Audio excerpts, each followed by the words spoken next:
So this truck has survived wars, farmers, and 20 years of neglect. So naturally, in this build series, we're going to see if we can finish it off with a massive Chinese turbo. Oh yeah.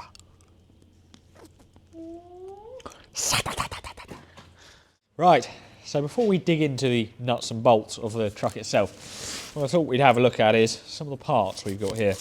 So, this box here is from our friends at Friday Parts.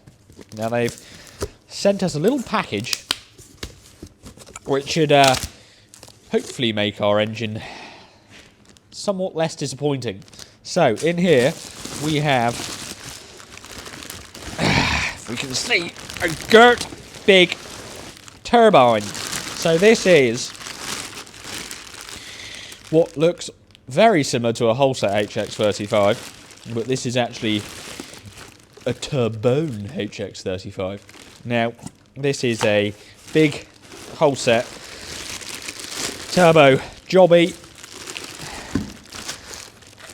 twin scroll housing, big wheels, don't know what size they are, oil inlet outlet, water cooled core, nice big Cummins turbo jobby. Now, that's that bit.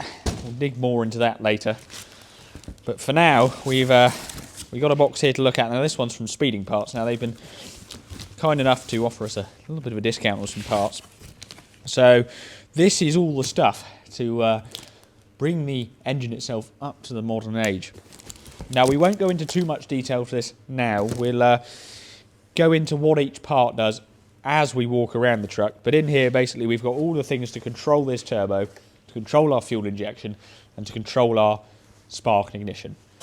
Right, so we're over here at the truck now, and what we're doing is we're taking the intake and exhaust manifolds off so that we can scan the truck tomorrow morning, so we can get our flanges CNC cut to custom make our manifolds for this engine.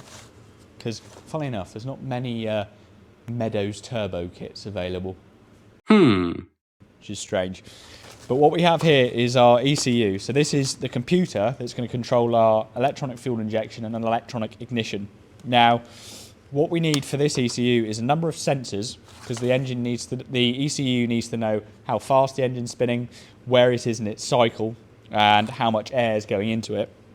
We won't get into that for this episode, but that's going to replace the control part of our ignition and fuel system. Now, the ignition system currently runs off of magneto. So if we get in up here, this is our magneto. Now this is effectively a generator and a distributor in one. So it generates the power for the spark in the sort of bottom half, and then it distributes it out to each cylinder and each spark plug as the engine's running. Now to replace that, we're going to be using this coil pack. So this is a Bosch 3x2 coil pack. There are 3 coils inside of here, and each of them runs 2 spark plugs. We'll run them in wasted spark, so they'll be sparking every 360 degrees, whether there's fuel in there or not. So unfortunately, the cab is blocking out all of the light on this side of the workshop. But what we have here are the 2 Solex carburetors. Now, the carburetors control the amount of fuel that goes into the engine and the amount of air. So what we're going to be doing is taking these off, making a nice big intake manifold with a big plenum on it. And to replace our carburetors, we have a throttle body. So this will control the amount of air going into our engine. That will be linked to the throttle cable. There will be a sensor on here that will tell the ECU what position that throttle blade is in. And then our fuel injectors here, these will sit in the intake manifold. We'll have 1 for each cylinder, where we only have 2 carburetors at the moment. We will have individual injection for each cylinder, and we'll be firing the fuel straight into the cylinder at the back of the valve. That's all.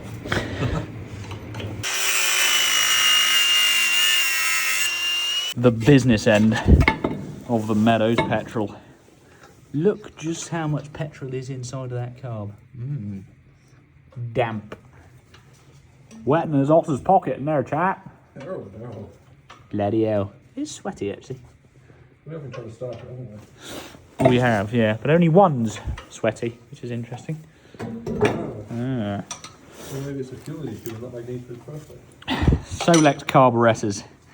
The first name in unreliability. So we have a look here. So this is the current throttle arm, which, oh yeah, lovely and Lovely and easy that. But if you look down in the carburettor there, and in that one, you can see our 2 throttle blades there at the back.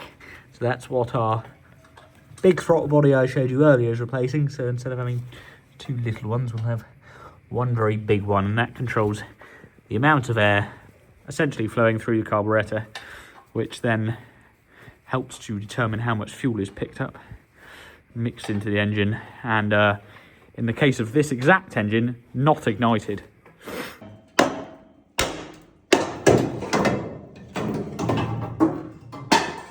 That's off. The old Meadows multi-tool there. Oh yeah. Breathe, Meadows, breathe. Oh yeah. Oh yes, look at that! Brand new looking gasket there. Oh, lovely. Store that down there for the moment. That's not going as well as I wanted it to. Is it not? I reckon they're touching. Why is everything so difficult? You've made a right Meadows of that. Oh, look at that. Oh my god, what's happening? Oh! Well, what's happened? Oh is wow, oh! the balls are now full of all the shit. Yeah, that was, I mean, you've stopped pouring the water in the Oh, balls. there's water. You've just filled that one up. Why would there be water in No, there? no. What do you mean, why would there be water? What in the water called Manifold? You made a right Meadows of taking that exhaust manifold off, you know? You meadows that right up. Are you bothered to throw this on the floor, or do I have to put it down nicely? So you can throw it on the floor. Quite, I'll try not to make too much damage on the concrete. Oh, found a nice soft bit. Oh no. Oh. Come on. You're very nearly there. You're doing a great job. You're doing a great job. Who's a big boy? Oh, no, just... Who's a big boy? I'm a big boy. Who's a great big boy? I'm a great big boy. Ta-da! That's my side done. You didn't even fill it with water that time. That would be the one that was running with no spark plug in it then. Why is it very black? The And very fuely wet. one. My side's done, Scott. Yeah, well. Your side was only a couple bolts, wasn't it, really? I had the awkward side. Yeah, but this side's where all the... You've already had this side off once. happens. Yeah, but not. This is further than I've ever been into a Meadows, actually. Oh. Not sure we should show the viewers this. Ooh, Oh, yeah. that's the money shot. So what size bolts are they? 14 metric. They were ahead of their time, weren't they, Meadows? They were, they really were. Fun fact about the Meadows petrol engine, actually. Developed, obviously, just for the Cold War. Now, very secretive project. British project. So advanced, in fact, that when America discovered the Meadows petrol engine, they took it into Area 51 because they thought it was so far ahead of what everyone else was doing at the time that it must be alien technology. Yeah, they actually had to ban them from the race world, I think. exactly, yeah, because they were too fast. It was, you know, they had to dull down Formula One because everyone was done.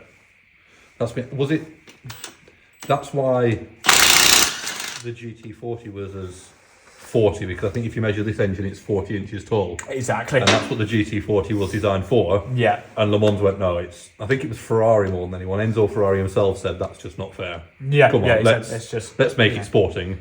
Broken. Oh, that's free. That's not working. Daddy.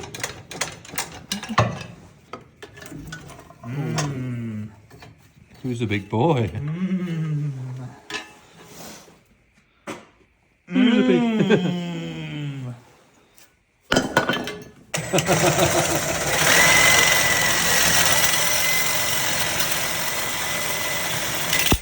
More valuables to me. I feel that you just didn't want to do what I said. That's exactly what You just wanted to be stubborn. Yes. God, I should have cut that little pipe really. Much easier. Ahead of its time, yeah. To be honest, most modern engines you see today were based off the Meadows petrol. Lots of similarities. I really don't know what happens with it. If someone could explain this whole weird system where the exhaust flows through the head and apparently just corrodes the inside of the cylinder head. I'd be very grateful to understand how all this works, because at the moment I'm thinking it's all going to get blanked off. But I don't understand what it does. So the next day, Adam and Lizzie from Exact Scanning Solutions came up to the workshop with their rather fancy 3D scanner. Now, Exact Scanning Solutions offer 3D scanning services to a variety of industries and can scan anything from 1,000-year-old fossils to massive super yachts. Now, in our case, what they're doing is scanning the cylinder head of our Meadows petrol engine.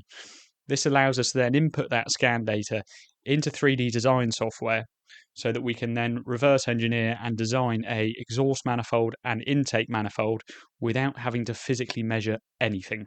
Right, so Adam's just scanned this side of the block now. How long did that take? 4 minutes? 4 minutes, yeah. 4 minutes. We come and have a look at this. We've got a built-up picture of the mighty Meadows there. So how accurate is that? Up to 0.075. A bit better than a tape measure, isn't it? So yeah, we're going to go ahead and do the other side now. And then we can do all the processing stuff and put it into CAD. Very exciting. That horsepower's annoying. So just in case you missed that, what Adam was saying there is that the model that the 3D scanner creates is accurate up to 0.075 of a millimetre, which is a little bit better than me and my tape measure. So if you're interested in learning more about what Exact Scanning Solutions offer and how the 3D scanning works, check out their website in the description down below. Right, so it's the day after it's been scanned, and it kind of occurred to me that when we were taking the truck apart, we didn't take very long to explain the interesting bits we found because, well, quite frankly, we had no idea what any of them did. So this is the exhaust manifold, and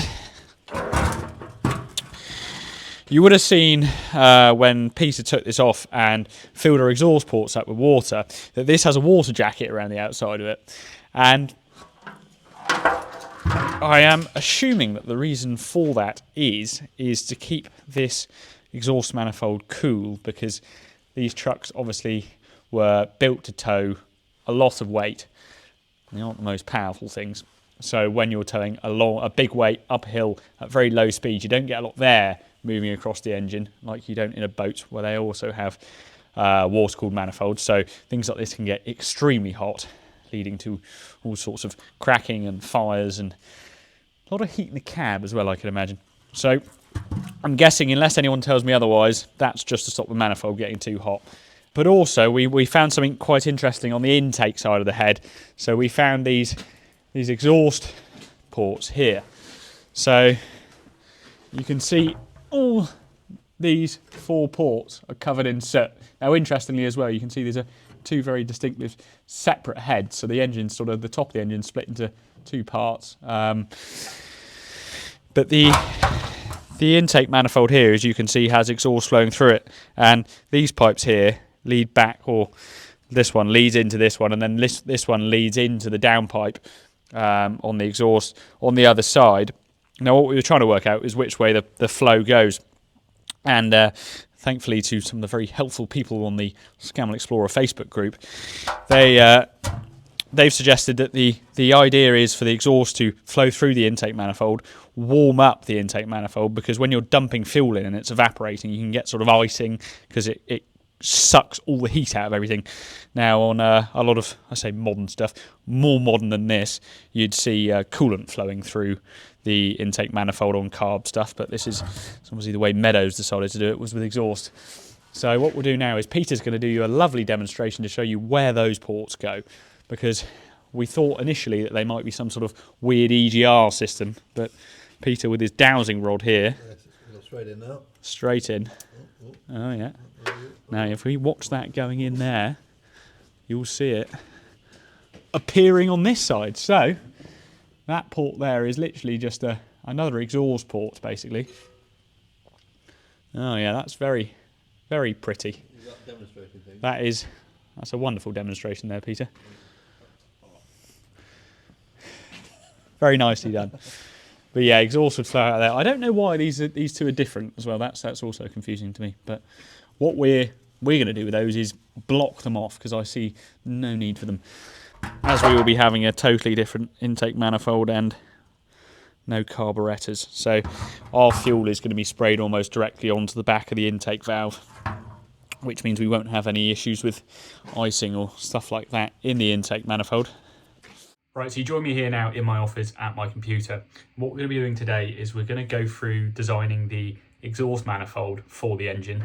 And what I want to show you is how we utilize this scan data that we've just taken off the truck. And the important thing to note is that the scanner itself, although it looks rather cool and there's lots of fancy lasers and things like that, the real intelligence behind it comes from the software that takes that data and processes it into something useful that we can use. And you can go out and buy yourself a little 300 quid scanner, which I've got myself, and you can scan something and you can get a 3D model of it, but that 3D model isn't actually very useful. So I'm going to show you now on SolidWorks what we can do with the data we get from Exact Scanning Solutions and how they use their software to make it into a very usable piece of data. So we're now here in SolidWorks 3D design software, and what we're looking at is the raw unprocessed data off the scanner. Some of you will notice that looking around the edge here, this data is all very patchy. The reason for that is that we didn't concentrate on any of these areas because there's absolutely no point scanning them. So all we need is these interfaces here where we're going to build our exhaust manifold around. There's no point capturing all this data and making a really pretty job of it because A, that takes a lot more time scanning, and it also makes the file sizes bigger and heavier, which means it's slower to run on your computer. What you'll notice is that some of the material around the studs is missing, some of the material in the ports is missing, but that's not a problem for Adam's software. Right, so this is now the model after it's been processed in Exact Scanning Solutions software. What you'll notice to start with is that all the unwanted data is missing, so we don't have the rest of the engine because we don't need that for what we're doing here. Now, the second thing you'll notice is that all our holes are filled in.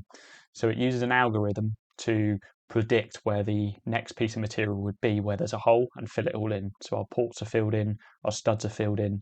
That's all rather helpful. The next really helpful bit is that it turns these studs into usable cylinders. So as you can see, that they are a very wonky shape. They are very hard to draw around in CAD. It's very hard to find the center of that. But what their software can do is it takes an average of all these points around the stud and turns it into a cylinder.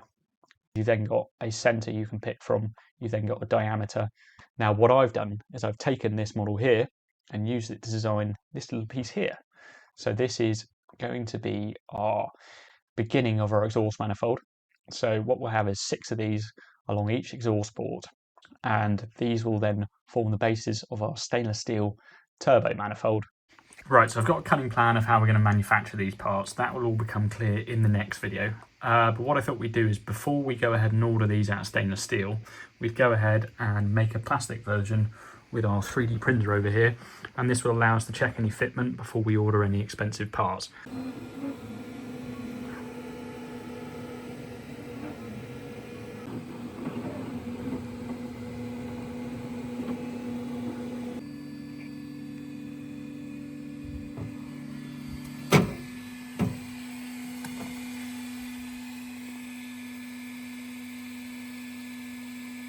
Right, so I'm over here now at the truck. As you can see, it's back outside, evicted from the workshop because this is a bit more of a long-term project, this one, and we can't have it taking up space all the time. But we got our printed part here.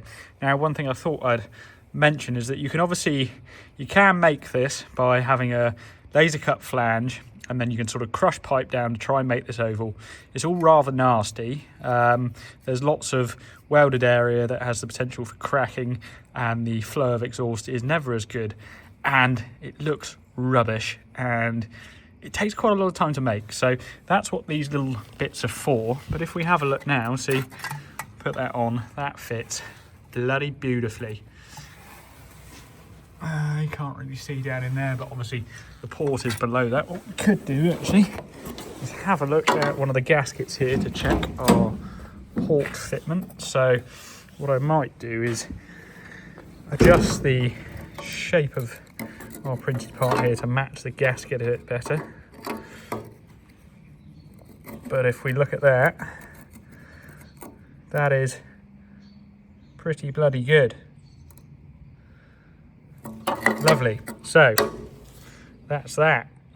Right, well, that all turned out rather well. Now there's a couple little tweaks I'm going to make to the design before I get these manufactured, and to get these made we're actually going to be 3D printing them again, but this time instead of 3D printing them in plastic we're going to be 3D printing them in stainless steel, so I'm quite excited for that. In the next episode what we're going to be doing is we'll have all of our printed manifold adapters. We will then be beginning to make up our stainless steel turbo manifold, so we need to make some pipe work to go from these individual adapters into our merge collector, into our turbo flange, into our gigantic whole set turbo, and then we'll also make the downpipe and exhaust out the back. So that'll be next episode. We'll also have a look then into the intake manifold design, how we're going to be making that, and we probably won't get to making that next episode. We'll concentrate on getting the turbo mounted and the exhaust side done. But I hope you enjoyed watching this. We've obviously got quite a lot more to do on this project and it's quite in depth. Once we've got the physical parts, so the exhaust manifold done, the intake manifold done, all that sort of charge piping in the right place, we'll then look at the sensor side of the build. So we need a crank signal, we need a cam signal, we need manifold pressure and a few other little bits, and I'll show you how we're going to do all of that as we move forward. But let's get all the hard points in place first, then we can move on to that fun stuff. But thank you for watching. I'll see you again next time.